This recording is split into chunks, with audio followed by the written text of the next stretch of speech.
when you began your career many years ago, did you imagine that you would be where you are today? As you chew on that question, the reason why I'm asking that is very often all of us look at women such as yourselves who have it made. You seem to have it all together. And it appears that it's likely that you knew where you were going, you had no obstacles getting in your way, and you were able to execute on that vision. So starting with Michelle, I'm going to throw this question to you first. Throw me in the hot seat. Oh my gosh. Okay. Did I ever imagine I'd be where I am? Absolutely not. I say that with such humble honesty. I really, when I started out in the real estate industry when I was very, very young. And I happened to evolve in the industry through family business. But I tried my very best not to be in the industry. I tried to get into the teaching and I did all of that, but there was always something that brought me back. But did I ever imagine I would be operating my own company, 2 companies and coaching women in business? No, I actually didn't think that I fit that mold of what a CEO should look like and be like. So here I am. Well, that's interesting. I want to dig into afterwards as to the imposter syndrome that I think is creeping up there. A lot of us have that. Elena, given that you were a model, an actress, did you think, for sure, I'm going to end up in the real estate business? How did you land here? Well, absolutely not. I thought my life was going to go in that direction. I ended up here, honestly, because I hooked up with my husband, Grant Cardone, many years ago. We got married in 2004. 2008, the economy collapsed. The only thing that saved us literally from going belly up was the fact that my husband had invested prior to our marriage in real estate. And it was that real estate holdings, that asset, multifamily that kept us afloat. And then we realized how valuable that asset truly is. So a couple of years ago, I never really ever thought I was going to venture into the real estate world at all on this side of things, other than being an investor. But in 2008, my husband and Glenn Sanford, the founder of EXP, hooked up in order for them to consummate this deal where they'd have access to Grant's training.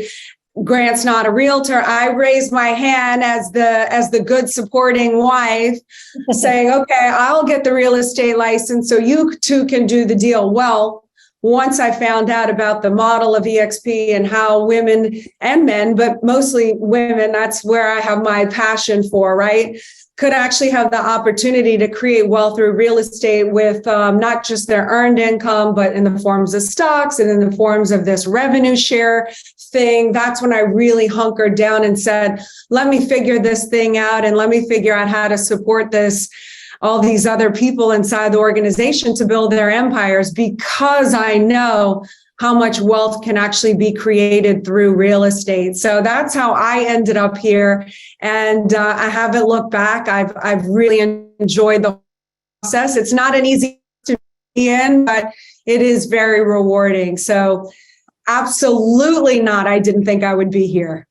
Thank you, Elena, for sharing that. And it seems that the lesson to be learned there is to take the opportunities and to put up your hand, as opposed to saying, that sounds too difficult. That sounds like it's out of my wheelhouse. Forget it. Putting up your hand is where you can end up having an amazing career path. Thank you so much. Well, yeah, the number one rule to success, always show up. So I'm glad you saw that. Thank you. Absolutely. Kathleen, over to you.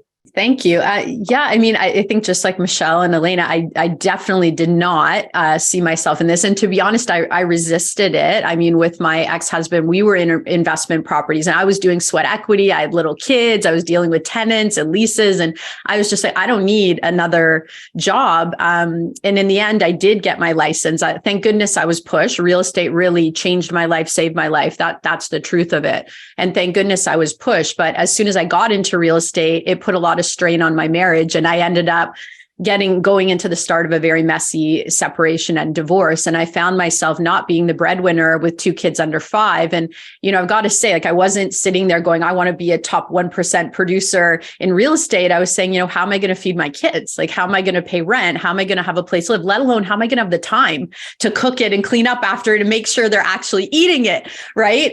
But I had to make a choice. And you know what? I bet on myself, because that's an option in real estate. And at the end of that first year, I sold 44 homes. I was a top 1% producer. I'm really proud of it. But did I think it was going to happen, let alone now coaching thousands of people? No, it wasn't even in my wildest dreams yet. I see Elena clapping Michelle as well, because I know, Michelle, your mom had a similar story about like necessity pushing her up against the wall and saying, I got to get this done. And it's incredible. You hear this often with successful entrepreneurs and people generally, is that when you feel like you have no option, you make it work.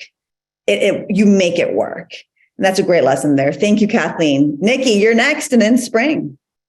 I'll answer this a little bit differently. I don't think I could have identified exactly what I was going to do, but I was very clear early on in my career, the woman that I wanted to be. And I knew the impact that I wanted to have on people. I knew the type of business that I was capable of creating. And I knew the world that I wanted to create around me, for myself, for my family, and for, anyone that I was lucky enough to be in business with. So could I have named exactly what I do now? Probably not. And I did have a clear idea of who I wanted to be in this life, and then sort of built a plan to go and become that, right? And learn what I needed to learn, and got into the spaces I needed to get into, and got the mentors that I needed to have in order to become that person who would be capable of building, what I'm now in the process of building. But I do love what you said earlier, Natalka, is that often in that process, we think that like when we start building big businesses, the skies open up one day and there are no more obstacles. Like we just figure out the way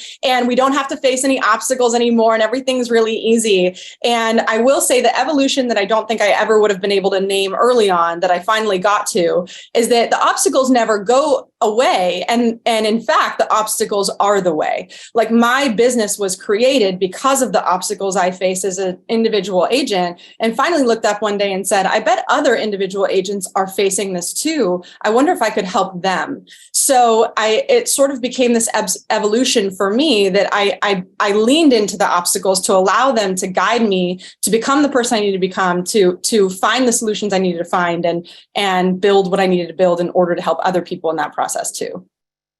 Absolutely. And, that probably resonates with a lot of people right now, given what's happening within the real estate industry. It's changing, it's fluctuating, it's getting more difficult to get buyers in, it's getting more difficult to get a seller in. To lean into to not walk away and say, well, it's too hard, that would be a mistake.